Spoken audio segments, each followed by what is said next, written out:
Salut les amis, bienvenue dans notre cuisine. Aujourd'hui on va réaliser un dessert pour la Saint-Valentin. Donc ça sera un gâteau chocolat framboise. Je vais vous montrer tout ça, vous allez voir c'est quand même assez facile, ça demande juste un petit peu de temps.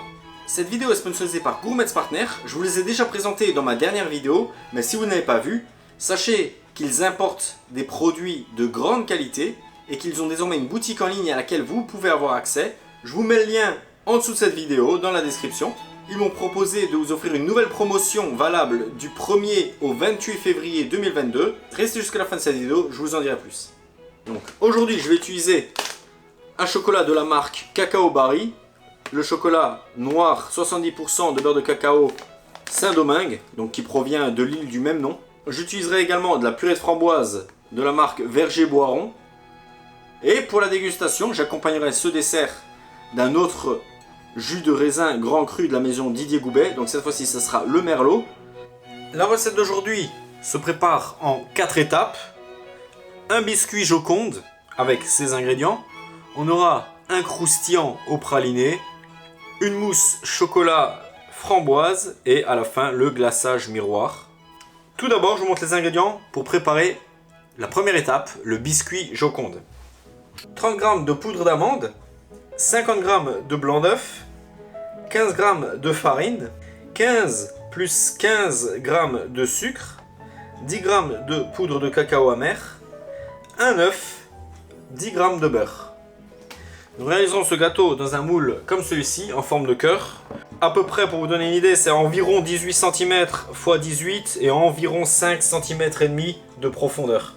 C'est le genre de moule que vous pouvez trouver aisément sur internet. On prend un bol, on va mettre la poudre d'amande, l'œuf, le sucre, on va mélanger tout ça. Voilà, on conserve ceci de côté. Dans la cuve du batteur, je mets les 50 g de blanc d'œuf.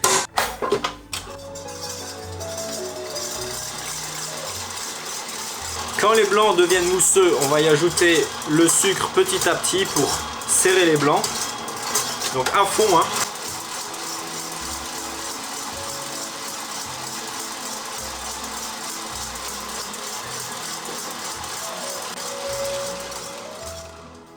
Je reprends mon mélange œuf, poudre d'amande, sucre, les 15 g de farine, le cacao en poudre. On va les tamiser dans notre mélange. Je vais ajouter un quart des blancs montés à ma préparation. Je vais fouetter énergiquement au fouet pour détendre cette préparation légèrement. Et là, on va abandonner le fouet et on va incorporer le reste des blancs à la maryse délicatement. Donc je vais encore le faire en 2 fois. Et là, je vais incorporer comme ça en soulevant la masse.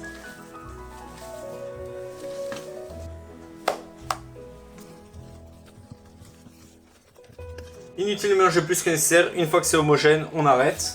Je fais alors fondre les 10 g de beurre rapidement au micro-ondes et je vais les incorporer.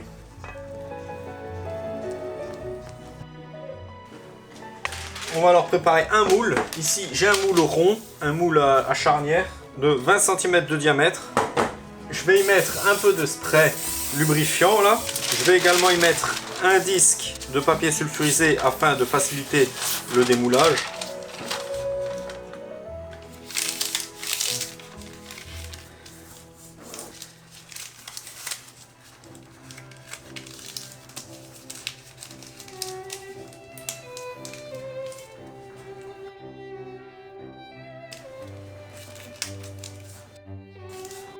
Je vise à peu près le milieu de mon moule. Et là, je peux couper à ce niveau-là.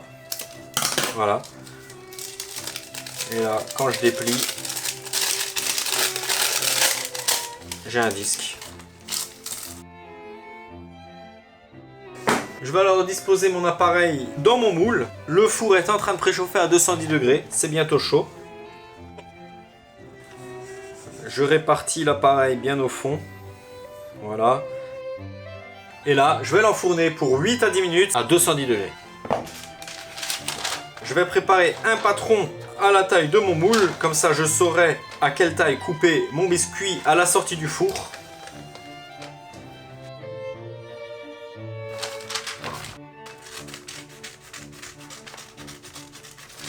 Voilà. Ça rappelle les plus belles années, la maternelle. Ça, c'était top. Et voilà, j'ai mon petit patron là. Voici notre biscuit Joconde au cacao après 8 minutes. Là, j'ai laissé seulement 8 minutes à 210 degrés.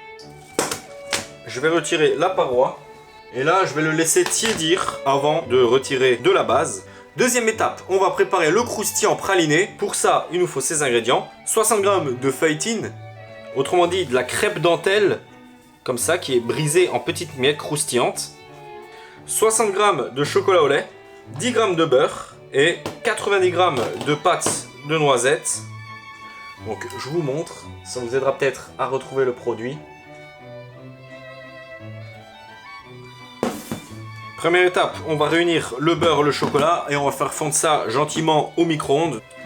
Je vais mettre ça dans un cul de poule. Je vais mettre ma pâte de noisettes.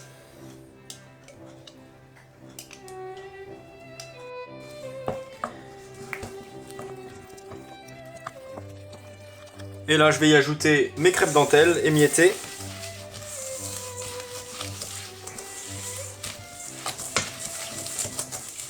On mélange jusqu'à obtenir une consistance homogène, que ce soit bien mélangé en fait, tout simplement. Voilà, donc là, je dispose mon patron comme ça sur mon biscuit et je vais découper au couteau tout autour.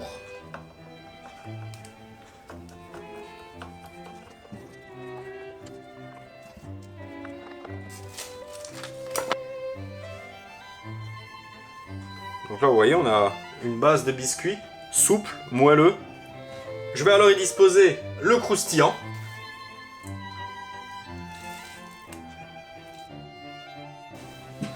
Et là, je vais l'étaler bien. Je vais prendre le temps de l'étaler bien partout. On ne veut pas une couche trop épaisse.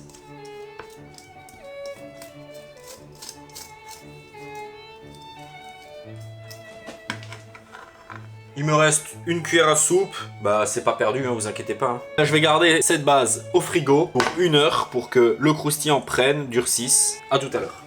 Troisième étape, on va réaliser la mousse bavaroise choco-framboise. Pour cela, il nous faudra l'ingrédient principal, le chocolat noir Barry. On en utilisera 200 g. Il nous faudra de la purée de framboise. Donc là, purée de framboise Boiron. On en utilisera 240 g. On utilisera 200 g de crème liquide. 110 g de lait entier, 2 jaunes d'œufs, 30 g de sucre, 9 g de feuilles de gélatine. Et là, j'ai aussi des framboises entières surgelées, Boiron également, donc de la même maison. Des framboises qui ressemblent plus à des framboises fraîches qu'à des framboises surgelées, elles sont encore entières. Donc ça, on se servira pour mettre dans la mousse. Tout d'abord, on fait tremper nos feuilles de gélatine dans l'eau froide. Ensuite, on va peser 240 g de purée de framboise. Je vais mettre grosso modo la moitié dans une casserole. Je vais porter à ébullition. Voilà, le coulis bout. J'éteins le feu directement, on ne veut pas laisser bouillir. On prend la gélatine qu'on va bien égoutter. On presse, comme ça. On ajoute à notre purée de framboise. Et on peut alors tranquillement ajouter l'autre moitié de notre purée de framboise. On mélange brièvement. Et on laisse refroidir de côté à température ambiante. On reprend une casserole, on y met notre lait. On va faire bouillir notre lait. J'ai pesé 200 g de chocolat noir. Je vais le faire fondre tranquillement au micro-ondes. Dans un bol, je vais réunir les jaunes avec le sucre. Mon lait qui a bouilli, je vais le verser. On va remettre dans la casserole. On va remettre sur le feu. Donc là, on va cuire notre crème anglaise à la nappe, c'est-à-dire jusqu'à 83 degrés. Je prends un thermomètre. Et bien sûr, on n'arrête pas de mélanger pour éviter que ça accroche. Voilà, je suis déjà à 80 degrés, ça va très vite, vous voyez, surtout qu'il y a une si petite quantité. Donc 83 degrés, on arrête.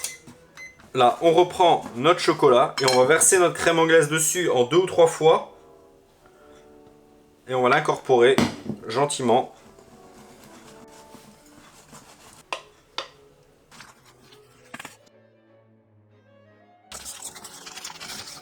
Je vais alors ajouter mon coulis de framboise collé, refroidi à température ambiante. Je vais l'ajouter en 2-3 fois comme ça.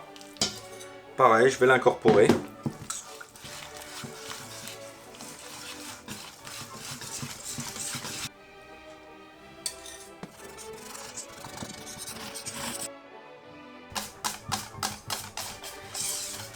Voilà, je vais réserver ça de côté pour l'instant. Pour monter les 200 g de crème en crème chantilly, n'hésitez pas à mettre la crème et les ustensiles au frais quelques minutes avant de monter votre crème en chantilly.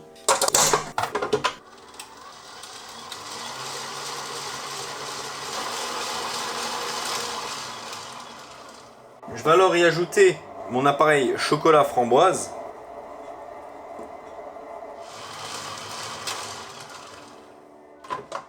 Bien voilà, nous sommes prêts pour garnir notre moule. Je vais tout simplement verser ma mousse tranquillement. J'en mets déjà une certaine quantité.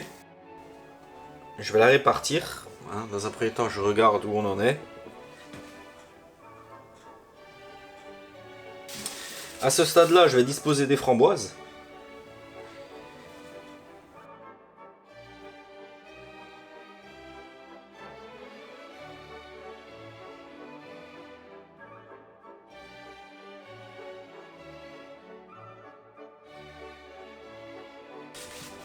Là, je vais remettre une légère couche de mousse par-dessus.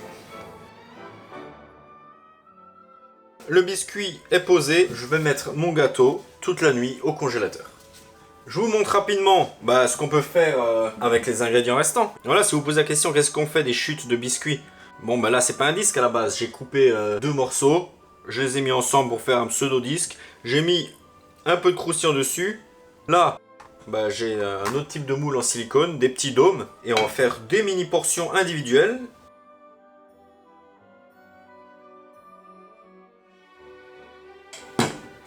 Là, pareil, le croustillant vers l'intérieur. J'appuie.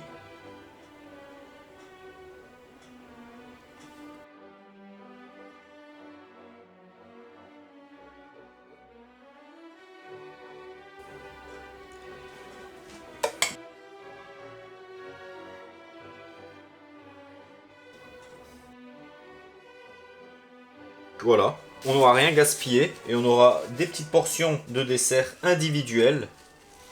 Allez, au congélateur toute la nuit. Quatrième et dernière étape, on va réaliser le glaçage miroir. Il nous faut 100 g de sucre, 75 g d'eau, 100 g de lait concentré sucré, 100 g de glucose, du colorant rouge, 150 g de chocolat blanc, 10 g de feuilles de gélatine. On fait tremper les feuilles de gélatine dans de l'eau froide. Dans une casserole, on va réunir l'eau, les 100 g de sucre et le glucose.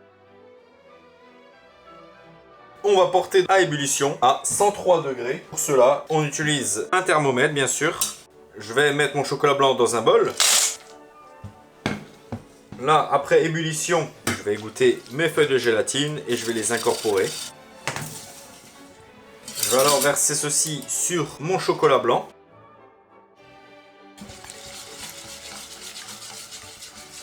On fait fondre le chocolat blanc, on mélange jusqu'à ce que ça soit homogène, tout simplement.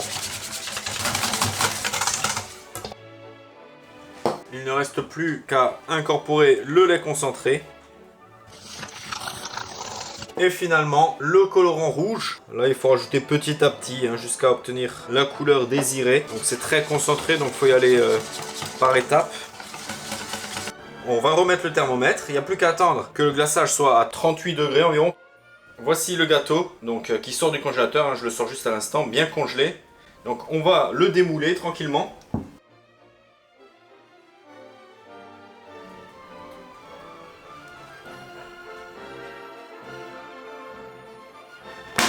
Je vais alors le disposer sur un petit socle comme ceci.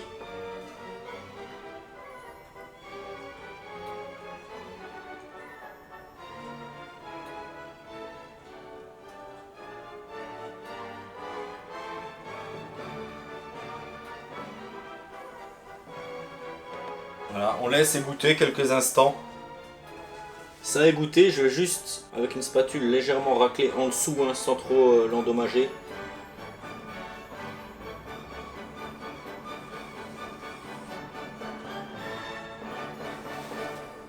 On va le laisser décongeler 6 heures au frigo tranquillement avant de pouvoir le déguster.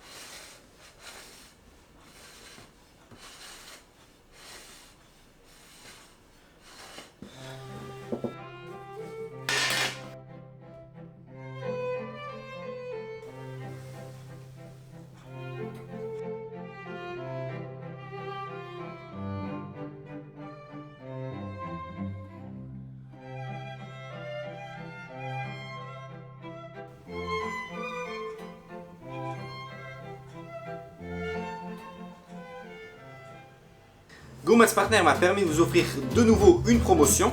Comme la dernière fois, lors de la création de votre compte, si vous n'êtes toujours pas inscrit sur leur boutique en ligne, bénéficiez de $120 de crédit de bienvenue. Et ensuite, en utilisant mon code exclusif FLOW5OFF ou en utilisant le lien d'affiliation présent sous la vidéo dans la description, profitez de 5% de réduction sur tout votre panier d'achat. Cette promotion est valable du 1er au 28 février 2022, donc c'est le moment d'en profiter, vous avez tout le mois. Si vous avez besoin de chocolat, de cacao en poudre, de purée de fruits, de beurre, de crème ou autre, pour vos gâteaux de Saint-Valentin ou pour d'autres recettes, eh bien vous les trouverez sans aucun doute sur leur boutique en ligne. Eh bien voilà le gâteau de la Saint-Valentin. Ce jus de raisin Didier Goubaix Merlot accompagne parfaitement les gâteaux au chocolat. C'est pour ça que bon, c'est pour ça que là aujourd'hui ça tombe à pic. On ouvre comme ça, on enlève. Voilà la petite languette, on décapsule comme ça et on se sert dans un verre à vin parce que c'est un jus de raisin certes, mais jus de raisin grand cru.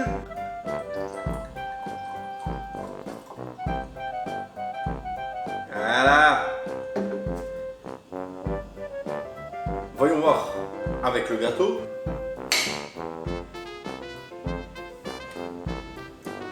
Alors je vais goûter.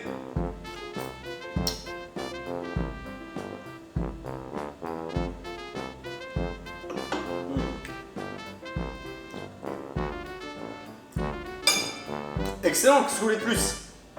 Vous pourrez très bien le manger avec du thé, du café, mais voici une option supplémentaire à laquelle on ne pense pas forcément, parce qu'on ne connaît pas le produit. Ça s'accorde parfaitement une fois de plus. Mon petit jus de raisin, frais, goûteux, sucré, mais voilà, sans additifs, sans sucre ajouté, c'est du sucre naturel.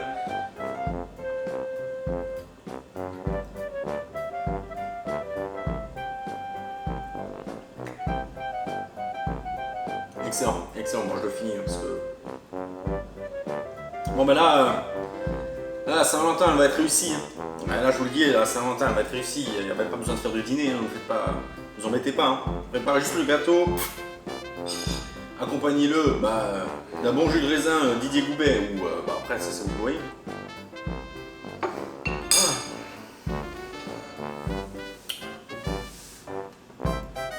J'espère que cette recette vous plaira. En attendant, soyez heureux, faites-vous plaisir, bonne Saint-Valentin à toutes et à tous, et on se retrouve très bientôt pour une nouvelle recette. Salut!